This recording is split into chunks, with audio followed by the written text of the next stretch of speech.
А на денешен ден, во 1962 година во Охрид се одржал првиот светски шампионат во маратонско пливање на сладки води, кој прераснал во една од најголемите спортски манифестации од таков вид во Македонија. Од 1992 година шампионатот бил именуван како Охридски пливачки маратон, една од трките што се будува за светскиот маратонски куп. За една од најголемите домашни спортски манифестации, која секоја година е место за спортска битка на најдобрите светски маратонски пливачи и пливачки, ова утро разговараме со Томи Стефановски, македонски маратонски пливач. Добро утро и добро ни дојдовте во утринската програма. Добро утро, благодарам на поканата и добро ве најдов. Разговорот ќе го започнеме со значењето на денешниот ден. Ако погледнеме во пливачката историја на овие простори, ќе регистрираме дека првата маратонска трка на релација Горица-Охрид во должина од 2,5 км е одржана во 1954 година. Учествувале 8 пливачи, победил Нико Нестор. Историските записи велат па дека денеска во Охрид се одржал првиот светски шампионат во маратонско пливање на сладки води, би рекле предвесник всушност на Охридскиот пливачки маратон. Убав повод да се подсетиме токму на корените на македонското пливање. Во таа насока би ве прашал какво значење има денешниот ден токму за македонското пливање? Па пред се благодарно што се подсетивте на овој ден, бидејќи сепак 60 години е традиција која што треба да се негува. Тука обично затајуваме кај што треба нешто да негуваме. И ето тој ден, 5 август 1962 година, почна се. Кога ги гледам овие снимки од црно-бела техника, се попсетувам на моите детски денови, кога сум ги гледал тие снимки, каде што, мислам, првата трка дека победи Абу Хеиф од Египет, а во женска конкуренција беше нашата Атина Бојаджи. Трет беше Дики Бојаджи, незиниот брат, и тука почна се за маратонското пливање. В тоа време, времето на Нико Нестор, Климе Савен, Дики Бојаджи, значи плејада на македонски маратонски пливачи, поради кои и ние се занимававме со овој спорт. Каков континуитет бележи Охридскиот пливачки маратон низ години ве наназад? Па еве, како што рековте, 62-та, првите, мислам дека 63-та поради Скопскиот земјотрес не се одржа, после имаше уште 3-4 трки, па потоа имаше пауза до 85-та, па после тоа, благодарение на скок, Мирослав Наумовски, Леко Радич, таа екипа од 92-та почна да се возобнова Охридскиот маратон и тоа одма почна на високо ниво. На почетокот беше дел од ИМСА, професионалната федерација за маратонско пливање, а од 97-8 мислам дека влезе во светскиот куп на ФИНА, каде што и до ден денешен, оваа година ФИНА нема трки, меѓутоа до минатата година беше дел од тој, на почетокот беше светски куп, од 2008 се подели тој маратон на 10 километри, кој што стана олимписка дисциплина, и овие долги трки, значи традиционалните трки, кои што стана во тој Гран При куп. И до ден денешен тоа е така. Ние сме, мислам, привилегирани затоа што имавме една трка од тој ранг. Меѓутоа, со жалење би констатирал дека веќе деценија и повеќе грижата за овој маратон, кој што треба да е наше лице пред светската јавност, е многу мала. Секојаш се остава до последен момент дали ќе биде, како ќе биде. Треба да ни биде пример, еве, сега што заврши маратонот во Канада, каде што пак нашите маратонци направи успех. Да, Александар Илиевски беше трети, Евгени Попацев беше четврти.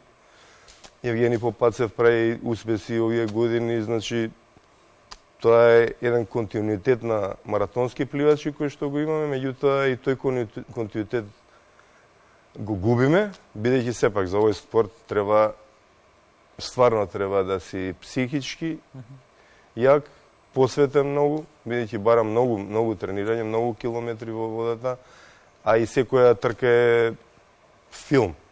прикасна за себе, бидејќи треба психички да си јак за секоја трка да ја завршиш, а камоли да зборуваме за место. Да, и за резултати конкретни. Какво е значењето на Охридскиот пливачки маратон за македонското пливање и што ја прави една од најголемите домашни спортски манифестации кога е токму пливањето во прашање? Па еве, јас на пример мојата кариера да го немаше Охридскиот маратон, нема да идеше во маратонското пливање, бидејќи бев во базенското пливање, па бев ватерполо, некоја кариера што е чудна за маратонски пливач. Меѓутоа 92-та да не се возобновеше Охридскиот маратон, сигурно нема да бев во маратонското пливање. Значи, секој што е пливач на долги патеки, мислам дека му е предизвик да дојде и барем еднаш да го ислија Охридскиот маратон. Охридскиот пливачки маратон. И тоа на почетокот го имаше во 90-тите години, малце поубаво беше организирано маратонското пливање, бидејќи имавме секоја година и државно првенство, каде што мислам на тоа државно првенство имаше по 20 на пливачи. Сега дојдовме на ниво каде што се Евгени Јаце, кои што веќе се на 30 години двајцата, и не гледаме подмладок, бидејќи не сме работеле. Го нема оној континуитет. Па континуитетот на пливачи за да се направи пливач во маратонско пливање, прво треба во денешно време да поминеш базенското пливање, да си квалитетен тука, па потоа да има желба да продолжи, а за да има желба треба да се направи некоја приказка, треба да се направат државни првенства, треба да има некоја програма која што се обавува. Таа програма ја нема ни во пливањето, ни во маратонското пливање сега за сега. Се надевам дека сега е нешто се на упомирни води влага федерацијата и мислам дека треба сите со заеднички сили да видиме, да направиме нешто за пливање, да го ставиме на прав колосек. Во наредниве минути би сакал малку конкретно да се задржам на вашата лична приказна. На 14 август 2009 година го препливувате каналот Ла-Манш, постигнувајќи време од 7 часа 42 минути и 32 секунди, што представува 11-то време во историјата на препливување на Ла-Манш. Со тоа вие сте третиот македонец кој што го препливал овој канал, по Нико Нестор во 59-та година и Атина Бојаджи во 69-та година. Но личен предизвик за вас конкретно беше и Охридскиот пливачки маратон. Колку учества имате досега регистрирано на него? Не знам, мислам 17-18, тука негде. Со тоа што имав пауза од 2001 до 2008 поради тоа што имав операции на рамењата, 3 на едното рамо, 3 на другото, и тоа беше еден период кој што би сакал да го заборавам. Многу тешко го поминав тој период, бидејќи еднаш да направиш операција и да се враќаш, ај до некаде може психички да издржиш, меѓутоа тоа кога се случува 5-6 години да си во тие маки, може да се каже. Бидејќи сепак 2001 бев негде на врвот на маратонското светско пливање и од таму да почнеш да се занимаваш со операции, и тоа на годишно ниво, 5 години, тоа не е лесно, треба психички да се издржи, и враќањето мое 2007-2008 се вратив, беше за Олимписките игри во Пекинг, и 2009 знаев дека веќе, зашто на Ла-Манш година дена претходно треба да се пријавите, да имате датум во која недела ќе пливате, и враќањето беше за Пекинг Олимписките игри и Ла-Манш. Пекинг, не знам од кои причини не отидов на квалификацијната трка, и тоа е една кариера кој што ностоп се соочуваш со некои неправди, меѓутоа сум бил борбата продолжува. Доволно цврст, и затоа сум се занимавал и со овој спорт, да продолжам и да видам докаде можам. И токму оваа кариера за која што говорите ја завршувате во голем стил како победник на 30-тиот Охридски маратон во 2016 година, и тоа со резултат од 5 часа 55 минути и 18 секунди, со освојување на 6-то место во Капри.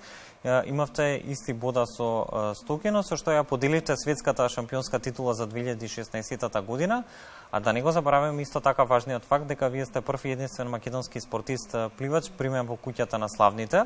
По победата во 2016 година изјавивте дека Охридскиот маратон е вашиот омилен маратон, маратон кој што има голема репутација во светот. Како лично вие го доживувате Охридскиот пливачки маратон? Па како што спомнавте, Охридскиот секако на секој македонец посебно место му зазема Охридскиот маратон.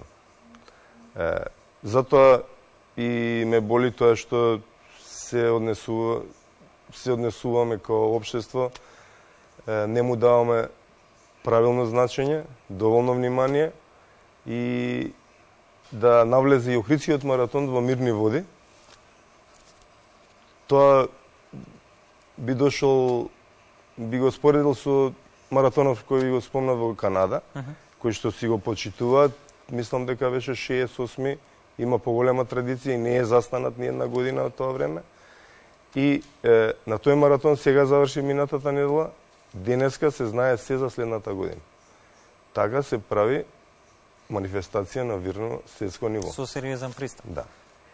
И затоа треба, се надевам од сега, ќе почнеме да размислуваме малце поинеку. Во последниве 2 години имаше проблеми со федерацијата, големи проблеми. Настанаа проблеми со Охридскиот маратон, бидејќи тие луѓе кои што многу сакаа да го организираат маратонот, направила долгови и сега ја како човек што со маратонците сум бил заедно цела година, едноставно ти го прљаат лицето. 2 години не сме платиле награди на пливачите, што е за голема срамота.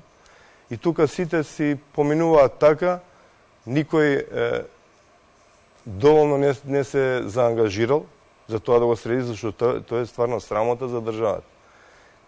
Меѓутоа, никој не е во тој свет, сите мене ми се јавуваат, може на Евгений и на Аце, значи ние го трпиме тој срам на државата и мислам дека тоа мора да се реши, за идните маратони, например, мене денес ми е незгодно на некого на кого што не сте му платиле 2 награди кој што бил во Охрид, да му се јавам и да кажам дали сакаш да дојдеш на Охридскиот маратон. Значи не ставија во една ситуација која што воопшто не е убава. Секако има уште многу простори предизвици кои што треба да се решат во тој поглед во наредниот период. Ако се погледне статистиката, би се вратил повторно на значењето на маратонот. Неколку интересни податоци говорат дека надпреварувачот со најмногу победи кај мажите, бугарскиот пливач Петар Стојчев, а кај жените 4-кратна победничка, од кои 3 последователни е Едит Ван Дајк од Холандија. Колку патеката Климе Савин е предизвик за странските пливачи? Што вели вашето искуство? Каква е меѓународната репутација на Охридскиот пливачки маратон? Значи, златните години на маратонското пливање се 90-тите и почетокот на 2000-те, до појавување на олимписката дисциплина 10 км. До тогаш, единствени маратонски трки беа овие големите маратонски трки. Правиот маратон беше Охридскиот маратон, маратоните во Аргентина, во Канада, Капри, Наполи. Значи, тоа беше маратонското пливање и сите најдобри пливачи доаѓаат тука. И во тие години, јас сум бил цимер со Петар Стојчев, со Игор Мајцен, Медина, кои ќе победеле на Охридскиот маратон, тоа било... мислам дека радоста која што имале за Охридскиот маратон не сум ја видел на друго место. Бидејќи поради условите, сепак Охридскиот маратон не е само водата. Кој ќе отидеш во Свети Наум, па таа сета култура, сета историја што има околу Охридското езеро се осеќа, начинот на кој што се пристапуваше во тие што викам 90-тите години, го направи Охридскиот маратон да биде еден од најпосакуваните, ако не и најпосакуван за светската елита да има победа на Охридскиот маратон, било стварно предизвик. Да, сето тоа му дава една посебна тежина на самиот настан. Од друга страна, што е со домашните надпреварувачи? Со какви резултати може да се пофалат македонските пливачи низ годиниве наназад? Покрај вашата победа, ќе споменеме Евгений Попацев 2015 година, редовни учества има и Александар Илиевски. Па тоа ви го кажав, тоа е сега нашето маратонско пливање. За жал, од Теодора Раптис... Тука завршува се. 2005 од Теодора Раптис до ден денешен ние немаме представник во женска конкуренција. Значи, тоа е оставено од времето. Јас бев и као предводник на таа една нова генерација, идевме на базен заедно со мене, ги зимав 4-5 пливачи, бевме Евгени и Аце останува и се уште си има успеси. Евгени тоа што го прави последниве години, секоја година. Меѓутоа, ќе дојде и крај на тоа. Проблемот е што сега, во моментов кој ќе погледаме, гледаме една дупка од 15 години. Не зборувам во женското, тоа е 20 годишна дупка. Таму дури повеќе. Тоа е се од тоа што немаме грижа. Имаме манифестацијата, меѓутоа никогаш не сме се грижали. И јас кога сум пливал, нема некој да се грижил. Тоа било индивидуално. И ние сме биле некоја генерација која што малце тешките работи не им биле толку тешки. Сега доаѓаме во време, како викаат, лесните времиња носат слаби луѓе, а овој спорт не трпи слаби луѓе, затоа треба да имаме некоја програма. Значи, сме ја немале никогаш, за волја на вистината во маратонското пливање. Се било тоа на некои желби, на некои цели кои што сме ги имале ние пливачите, меѓутоа не било плод на една државна стратегија за маратонското пливање и за на нашата најдобра манифестација, да имаме маратонци кои што добро ќе не презентираат. Еве го сега Евгени, Аце, меѓутоа за 2-3 години тоа ќе го снема и ќе имаме манифестација со странски пливачи. И тоа е, ја го зборам тоа пред 10 години, еве, уште не тргаме. Колкав е предизвикот да се организира настан како што е Охридскиот пливачки маратон? Што значи координацијата и перфектна организација на еден настан која обединува на едно место целата светска пливачка елита? Па секако е предизвик. Јас сум учествувал така, не сум бил баш у главниот тој организацијски, сум бил затоа што сум контактирал со пливачите. И сега убаво е тоа што можеме да ги користиме контактите за да ги организираме пливачите да бидат. Самото тоа што е фина маратон си носи свое, бидејќи доаѓаат тука по бодови. Значи, доколку си надвор од фина, тоа ќе биде сигурно потешко да се организира. Секако таа грандиозна манифестација која ќе видиш има се од дрон која ќе ја погледнете колку убаво изгледа тоа, тие кајчиња, таа река која што иде од Свети Наум па се до целта во Охрид е велелепно е за гледање. Доколку се организира како што треба, мислам дека моја идеја беше уште пред години назад Охрид да го направиме центар на маратонското светско пливање, меѓутоа за тоа треба да го направиме базен, затоа што денешниве пливачи се веќе 30 години базенски квалитетни пливачи пливаат маратонски трки. Не е како на времето само лето да се плива, па еде ќе сезонски спорт. Сега тоа е на многу подруго ниво. И тоа треба да биде државна стратегија, да се направи тој центар како да биде Охрид и да ги искористиме нашите контакти што ги имаме со пливачите од моја генерација веќе се на главни позиции да направиме тука нешто уште поголемо. Зошто е неопходно да се продолжи традицијата на Охридскиот пливачки маратон и во тој контекст втората половина на август е традиционално периодот кога се организира маратонот? Какви се најавите за 35-тото издание на меѓународниот Охридски пливачки маратон? И па сега у моментов да кажам се уште не се знае, бидејќи како што ви кажав, сме во некоја го ставивме Охридскиот маратон во некоја позиција да не сме на чисто што ќе биде. И оваа федерација, мислам, на чисто е веќе еден и пол месец. Меѓутоа, факт е дека за организирање е многу кратко времето. Колку има? Ако се организира, треба негде 27-8 да биде, тоа се 3 недели.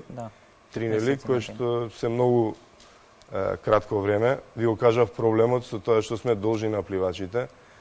Тоа е уште една пречка за да ви дојдат врвните пливачи. Значи сме си направиле некои пречки кои што треба да си ги отстраниме за да во иднина тоа тече се како што треба.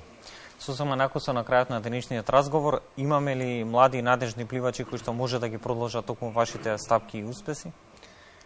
Пливачи надежни има и секогаш ќе има. Значи, пливањето е базичен спорт, базените се малце, меѓутоа пак начинот на кој што се работи во пливањето секогаш бил професионален и тоа е 30 години, меѓутоа никогаш, повторувам никогаш, ни во пливањето, ни во маратонското пливање, ние сме немале државна стратегија да децата после 16-17 години, значи најквалитетните, просто едноставно е во базичните спортови. Имаш база, од базата ги вадиме најдобрите и после тоа треба државата да се грижи за нив. Ние во пливањето немаме ни, не знам дали има еден професионален тренер. Тоа е начинот на кој што е сега во моментот, тоа е катастрофа што мислам дека нема на ни една точка на земјинава топ. За пливањето да немаш професионални спортисти, професионални тренери, тоа е значи оставено на секој како сака да тера работа. Томи, благодарам за одвоеното време и гостувањето во Македонија на утро. Се надевам дека во наредниот период ќе можеме да дадеме позитивни информации за сите настани, но и за состојбата во македонското пливање. Верувам дека во следна прилика би можели да го најавиме 35-тото издание на Охридскиот пливачки маратон, најголемата пливачка манифестација во земјава таков вид, достоен репрезент би рекол на македонското пливање, но и на Охрид како туристички центар. Во разни облици имаме веќе 60 години, се надеваме дека ќе продолжи во наредните децении. Наша е одговорност. Па јас се надевам и се надевам дека ќе дојдеме и да правиме разговор само за убави работи, бидејќи сепак веќе е редно време да тренат работите во убава насока. Благодарам уште еднаш, ние ќе се видиме во наредна прилика.